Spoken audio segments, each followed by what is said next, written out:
sofa with her entire family, drinking tea. Do you know what happened yesterday? Thieves stole all the cars from Sharmaji's garage overnight. Sumitra was telling her son something when a voice came from outside. Don't you have any work to do? You're out all day. Yes, you do all the household chores, right? You don't say anything, you just sit there like a nuisance. Quote, the mother-in-law and daughter-in-law started fighting. Every morning, if there wasn't a fight in the house, it felt as if the sun hadn't risen. This was Shakuntala and Shah, who often stood in the middle of the neighborhood, fighting. Meanwhile, Karishma, sitting in her room, exclaimed, "Oh, what's that sound? I can't even read properly." Quote, she went downstairs to check. What's that sound? Quote, my exams are going on, and I can't even study properly. I don't know what they're up to every day. They don't even let me study morning and night. Oh, Karishma, why are you ruining your mood with these people?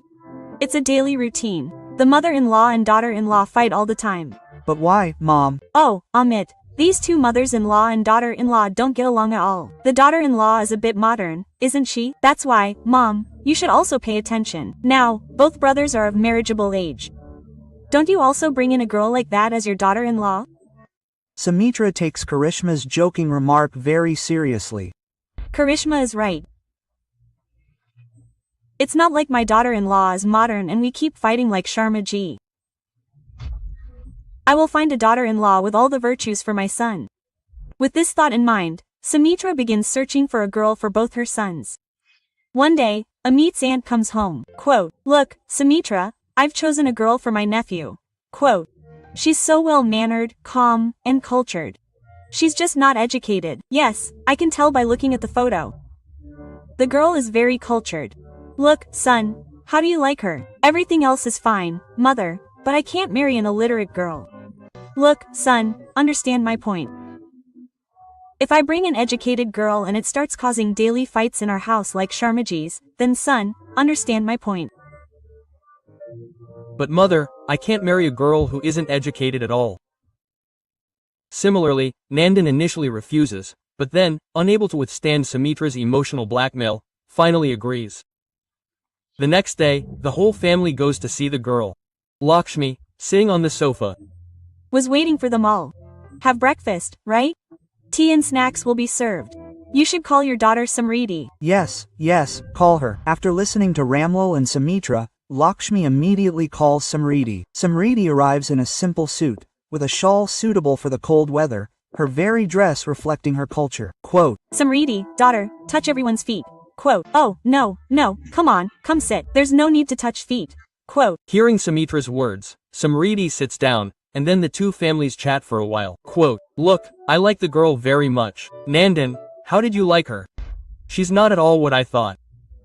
Samriti may not be educated, but she's so well-mannered, and who needs to take over my business? I'll say yes. Quote, thinking this, Nandan agrees to the marriage, and after finalizing the match, everyone sets off to return home. Just then, their car scratched. Look, it's your fault. You turned right after turning left. Quote. Okay.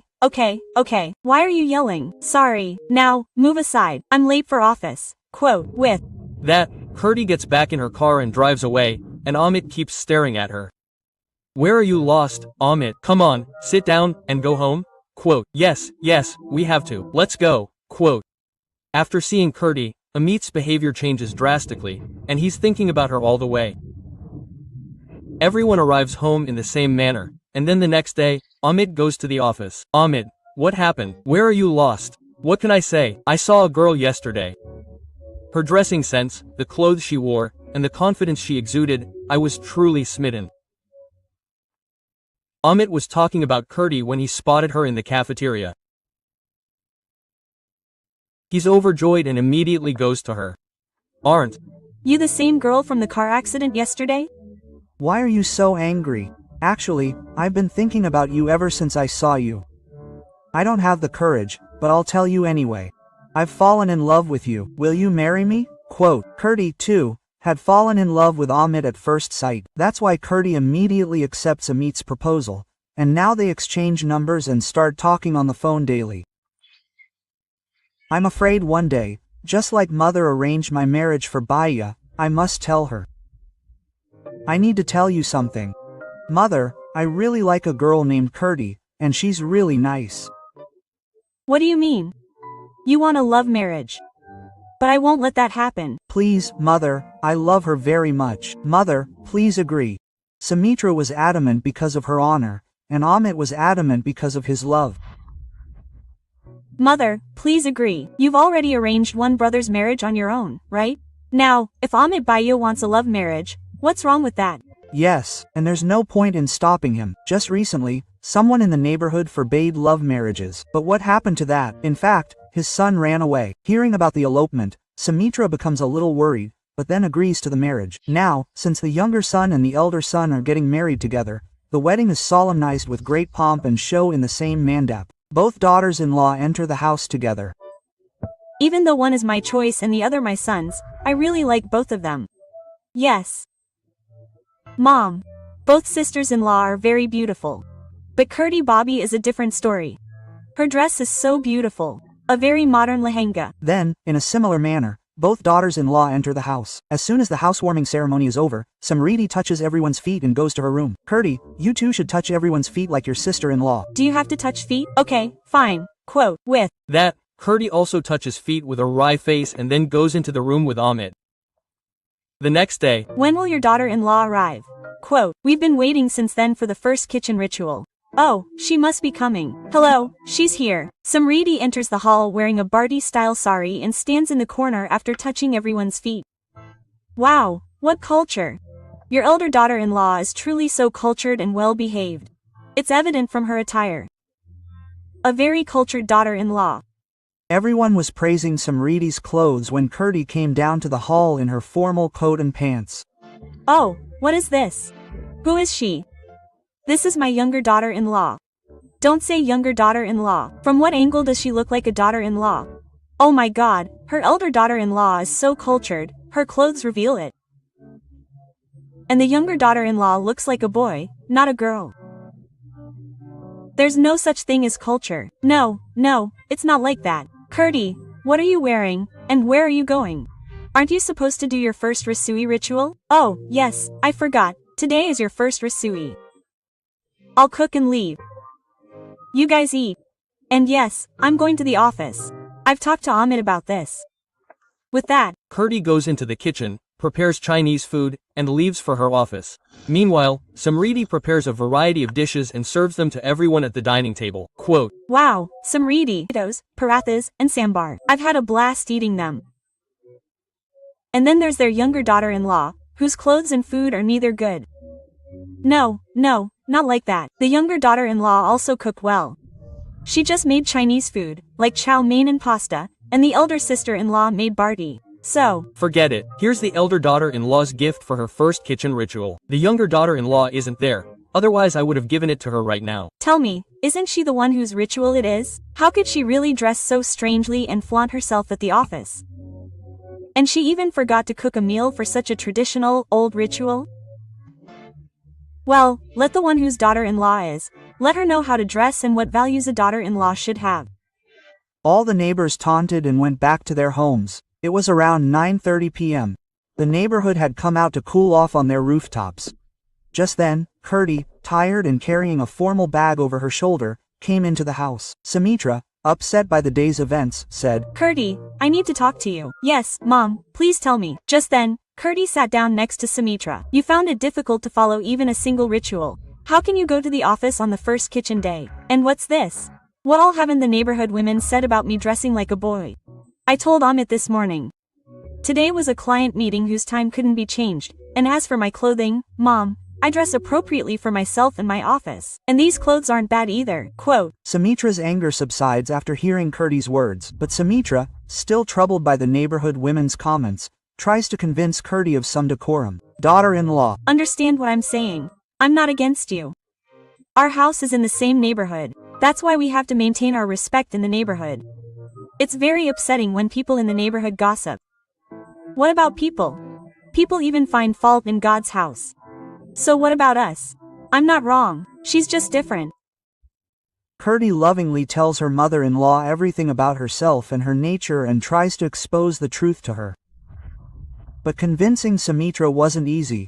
And I performed the first kitchen ritual. I cooked whatever I had to cook before leaving for office in the morning and kept it in the refrigerator. Just warming it up a little before eating would do the trick. By doing this, the ritual was complete and I was done with my office work. After finishing her talk, Kirti got up from Sumitra's side and went to her room. Her daughter-in-law said, I cooked the food and kept it in the refrigerator. Look what I've cooked. How nice it is. Quote. After Kirti left, Sumitra went into the kitchen to see what Kirti had prepared that morning, and how it had been prepared. Sumitra opens the kitchen refrigerator and is stunned to find French fries and Chinese food. She decides to try some. How does her daughter-in-law cook? It looks fine. Sumitra tastes Kirti's food, and it tastes delicious. Kirti has cooked a wonderful meal. Night falls, and Sumitra's entire family falls asleep. Slowly, the night progresses, and the neighborhood becomes completely quiet, but occasionally, the barking of dogs lingers. Early in the morning, Sumitra hears the sound of her illiterate daughter-in-law's arti, and the silence of the neighborhood is once again filled with the sounds of vegetable vendors, newspaper sellers, and milk vendors. Hari Om, O Lord, keep my family healthy. Early in the morning, Samriti gets ready, offers water to the sun god, and prays for her family's good health. Just then, someone shouts in the neighborhood, quote, Did you see Sumitra's younger daughter-in-law's behavior yesterday? I wonder what will happen to Sumitra now. She thought it more important to leave the kitchen and go to the office. And who knows what she's wearing? Oh my god, look at the sanskar culture. The elder one is a goddess-like woman, and the younger one is as dangerous as the modern daughter-in-law from the serial, Oh Baba. The gossipers of the neighborhood now had a new thing to gossip about. Meanwhile, Samriti was watering the plants on her balcony, listening to the conversations of all the women in the neighborhood. But she didn't respond, thinking, she's older than me. What can I say? Only my mother can answer her. Just then, Kirti gets up and comes to the balcony. Quote. Don't take what people say to heart. What can they do? It's their job to talk. Quote. Samriti, being Kirti's elder sister-in-law, wanted to explain something to Kirti, but she never got it right, but she finished. The women in the neighborhood are more interested in what's happening in others' lives than in their own. They simply enjoy watching and adding spice to the happy lives of others. Samriti's conversations, trying to understand her. She tells her, I can study as much as I want. I won't find the special features of this neighborhood written in any book. You be my guru to understand this neighborhood. Quote. Kirti and Samriti, jokingly, had a deep conversation. What Kirti said was true, as she had no idea what happened in the neighborhood. But Samriti understood the neighborhood's ways. Quote. You are definitely like my younger sister. Quote. This small friendship between the two sisters-in-law begins, and gradually deepens. One evening, Nandan comes home and calls out for water from the sofa. Quote, Samriti, please bring me a glass of water. Samriti brings a glass of water from the kitchen and offers it to Nandan. Nandan holds the glass and asks, Do you know what my friends were saying at the office today? Samriti lowers her veiled gaze and nods, and Nandan continues. Wow, brother, your wife is very cultured, but the female employee at the office was making fun of you for being illiterate. By the way, tell me one thing, why didn't you study? You should have studied too. You must know the importance of education in today's times. Nandan looks at Samriti's face, waiting for an answer. Then Samriti recalls old memories and says to Nandan in a low voice, Didn't my mother tell you that when I was of school-going age, our family's financial situation was very poor, and by the time things improved, I was so old that I couldn't study even if I wanted to. Sometimes someone would say something, sometimes someone would tell me something. Samriti's eyes well up with tears as she remembers the past. Samriti can't forget the days when she wanted to study, but lack of money prevented her from doing so. I love studying. If I get the chance again today, I won't back down. Hearing Samriti's answer, Nandan smiles for the first time with her.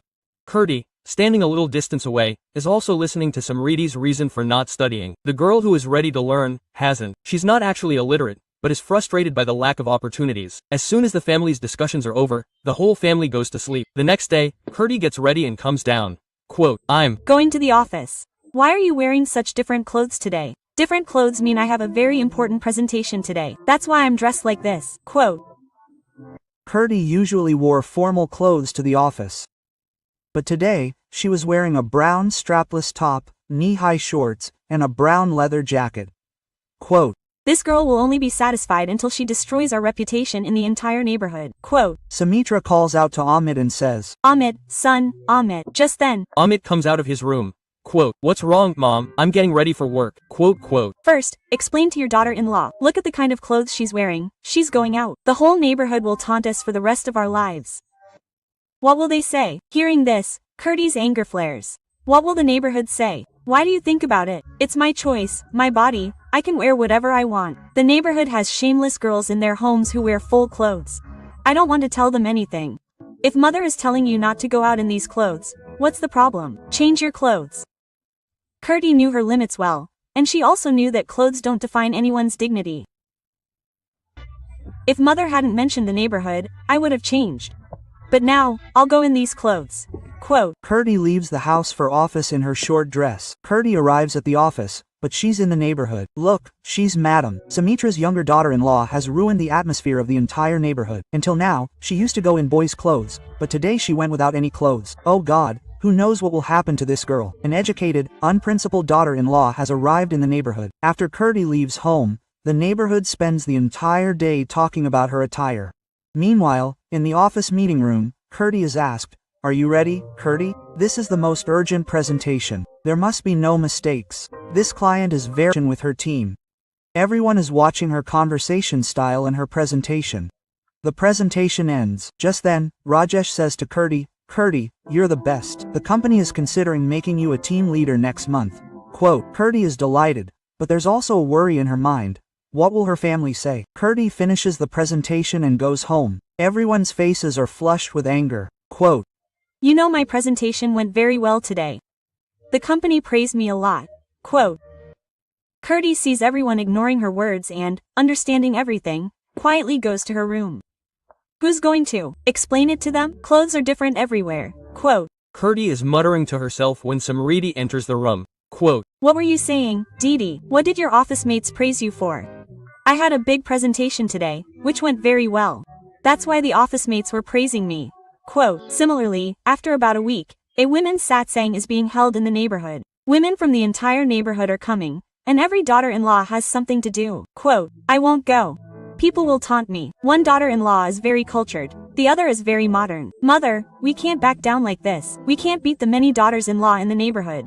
Quote, Samriti's words had also awakened a desire in Sumitra to attend the satsang. Even "If we go, our younger daughter-in-law will do something to disgrace us." Kurti, standing nearby, is silenced by Sumitra's words. Quote, "Mother, you should only go with your elder sister." "I won't go. Then you won't be disgraced." Quote, Sumitra was afraid of her younger daughter-in-law's habit of giving her a blunt reply. "Your "Elder daughter-in-law, you should understand this is a matter of elders and younger ones." Quote. Sumitra leaves the room, a little irritated, and Samriti explains something to Kurti. The next day, "Daughter, you prepare for the puja, and Kurti will dress you as Samriti. Get ready that way." "Yes, mother, I will do as you all say. I will listen to you all." Quote. Samriti had explained some things to Kurti the previous day, and Kurti, forgetting her anger, agrees to listen to Sumitra. A few days later, the satsang begins. The neighbors, Rupa, Shakuntala, and Sharmila, have all arrived. Let's see what fashion show the younger daughter-in-law will bring today. All the gossiping women of the neighborhood were sitting and chatting when Samriti arrived. A light pink sari, a braid, a red bindi on her forehead, and a smiling face. Quote, "Samriti, you look so lovely." Looking at Samriti today, it really doesn't seem like Sumitra's eldest daughter-in-law is illiterate. everyone compliments and jokes a little. Samriti makes hot tea for everyone, arranges the prasad, and prepares the bhajan. Quote, "Sumitra, sister, are you going to have your eldest daughter-in-law do all the work? Call your younger daughter-in-law too. See what fashion show is going on today." Quote. Sumitra calls out to her younger daughter-in-law, Kurti. Seeing Kurti descend the stairs, all the mocking faces fall silent, and Sumitra smiles. Quote, "Hey, why are you all silent? Laugh." Quote. Kurti is wearing a simple black kurti with plain colored dots, and without much makeup, she comes downstairs to add confidence to her walk. "Oh, wow, she looks exactly like a daughter-in-law today. Wow. My daughter-in-law is such that she becomes whatever the need is." Some women from the neighborhood, acting as judges, immediately announce the outcome. A competition is held at the satsang, the best manners and behavior. Daughters-in-law from every household participate. The first round is cooking. What will each daughter-in-law prepare? I'll cook Indian food, puri, halwa, dal bati. I'll make fusion, veg Manchurian and soya tikki. The duo of Samriti and Kirti turned the competition one-sided. The winners of this round are Sumitra's daughters-in-law. All the women in the satsang clap. Then the judges. The second round is question and answer. The mother-in-law will ask questions, and the daughter-in-law will answer. What is the true culture of a daughter-in-law? Clothes or behavior? All the daughters-in-law in the neighborhood give mixed answers, but Kirti stands out. Culture is not found in clothes, but in habits, behavior, and respect for others. If a girl, wearing a sari, still misbehaves with elders, is she truly cultured? And if a girl respects everyone even while wearing pants and a shirt, is she uncultured? The entire hall is silent. After the discussion before the competition, Samriti had already explained to Kirti in a closed room how to respond to the neighbors. No woman in the neighborhood can stand up to Kirti's confidence. Where have the women who questioned my daughter-in-law's dignity and attire gone? Today, my daughter-in-law is standing in front of me. Ask her, or do they only know how to backbite? There was no answer to Kirti's question. That's why the winners of this round are also Sumitra's daughters-in-law. That's why today's award for cultured daughter-in-law goes to both daughters-in-law. Everyone in the competition, including the women who questioned Kirti's dignity and attire, clap. Sumitra, Ramlal, Nandan, Amit, all feel proud. Forgive me, daughter-in-law, I just don't understand. Someone's dignity is not determined by their clothes. You were right. Those who speak will speak. We should live our lives our own way. The competition ends. Everyone goes home, and at night, Samriti sits quietly. Kirti sits next to her. Quote, Bobby, I love your cooking. But I want you to study now too. I have a free class in my office in the afternoons. Women are taught computer science there. We'll both go. I'll learn sometimes too. Quote, hearing this, tears well up in Samriti's eyes. Quote, I wanted to study, but I never said anything. People say I'm an illiterate daughter-in-law. Now everyone will say Samriti is a sensible, skilled, and smart daughter-in-law. Quote, Nandan overhears all this. Then he steps forward. Quote, Samriti, forgive me. I never encouraged you to study. Now I'll teach you myself. Samriti looks at her happily, and the next morning, Sumitra sees Samriti praying on one side, while Kirti stands in the kitchen, making tea. Both daughters-in-law, both cultured, just in their own ways.